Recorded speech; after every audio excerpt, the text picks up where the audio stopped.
मेरे पास एक प्रश्न है, वो इस समय के विषय से तो नहीं जुड़ा, लेकिन मैं जोड़ के जरूर उत्तर दे देता हूं। आजकल हमारे घरों में पेप्सी कोक से भी ज्यादा नूडल्स खाया जा रहा है। पेप्सी कोक कम हुआ है पिछले 2-3 साल में, अच्छा हुआ, नूडल्स खाया जा रहा है। तो नूडल्स के बारे में आपको एक जानकारी दे दूं कि सबसे खराब वस्तु अगर खाने की कोई हो सकती है, कचरे में कचरा, तो वो यही है नूडल्स। एक तो मैदे की है, ऊपर से सड़ा हुआ है। 6-7 दिन मैदे को सड़ा के रखा जाए तब नूडल्स तैयार होता है। और इस नूडल्स में टेस्ट लाने के लिए सूअर के मांस का रस मिलाया जाता है। बिना उसके नूडल्स बन ही नहीं सकता। जो मैगी है ना, मैगी या कोई भी नूडल्स, सूअर के मांस का रस, सड़ा हुआ मैदा, 6-6 दिन पुराना, उससे तैयार हुआ है। अब आप तय कर लो खाना है या नहीं खाना।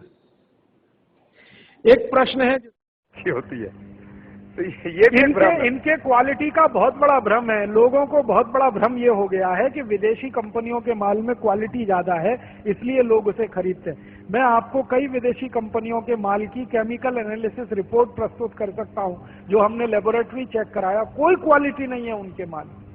घटिया से घटिया क्वालिटी का माल वो बेच रहे हैं। मैं नाम लेके बताऊं, एक अमेरिकन कंपनी है जिसका नाम है कॉलगेट पामोलिव, टूथपेस्ट बेचती है।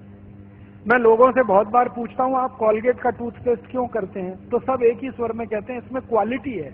तो फिर मैं पूछता हूं अच्छा क्या क्वालिटी है? तो कहते हैं इसमें झाग बहुत बनता है।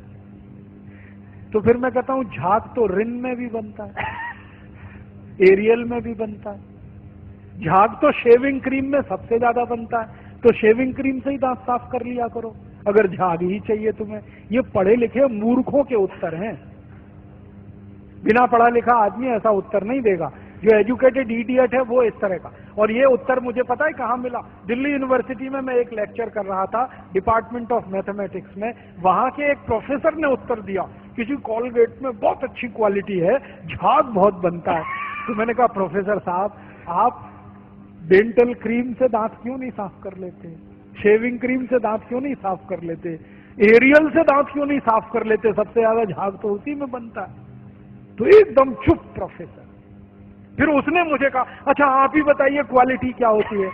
मैंने कहा प्रोफेसर साहब, आप मैथमेटिक्स के प्रोफेसर होके अगर ये नहीं जानते कि क्वालिटी क्या होती है तो क्यों चिल्लाते हैं कि ये क्वालिटी होती है? जब मालूम ही नहीं है तो कहो ना हमको नहीं मालूम क्वालिटी क्या होती है, हम तो विज्ञापन देख के ये सामान खरीद लाते हैं।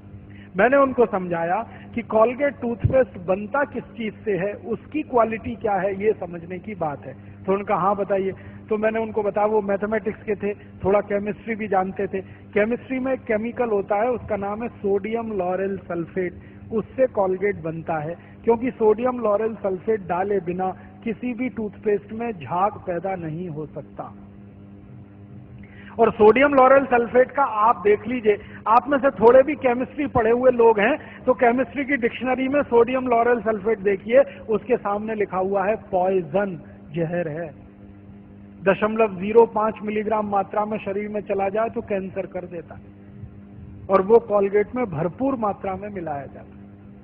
और आपको एक जानकारी दूं, अमेरिका और यूरोप के देशों में कॉलगेट जब बेचा जाता है ना, तो उस पर अंग्रेजी भाषा में चेतावनी लिखनी पड़ती है कॉलगेट के पेस्ट पर। जैसे भारत में सिगरेट के पैकेट पर लिखा रहता है ना, सिगरेट पीना स्वास्थ्य के लिए हानिकारक है, वैसे अमेरिका और यूरोप में कॉलगेट के डिब्बे पर लिखा रहता है कॉलगेट करना स्वास्थ्य के लिए हानिकारक है। लिखते अंग्रेजी में है, मैं बताता हूं वो क्या लिखते हैं। वो 3 वाक्य लिखते हैं। पहला लिखते हैं Colgate is injurious to health, स्वास्थ्य के लिए खतरनाक है। दूसरा वाक्य लिखते हैं please keep out this Colgate from the reach of the children below 6 years. माने 6 साल से कम उम्र के बच्चे को ये पेस्ट नहीं देना। क्यों? बच्चे चाट लेते हैं उसको और उसमें कैंसर करने वाला केमिकल है, इसलिए कहते हैं बच्चों को नहीं देना ये टूथपेस्ट। फिर आगे के सेंटेंस में लिखते हैं in case of accidental injection please contact immediately poison control centre. माने गलती से किसी बच्चे ने कॉलगेट कर लिया तो तुरंत हॉस्पिटल लेके जाना उसको, इतना खतरनाक है। और तीसरा सेंटेंस लिखते हैं if you are a adult then take the paste on your brush only in pea size. मतलब क्या है, अगर आप बड़े आदमी हैं तो अपने ब्रश पर बिल्कुल थोड़ी मात्रा में चने या मटर के दाने से आधी मात्रा में ही कॉलगेट लेना, क्योंकि कार्सिनोजेनिक है।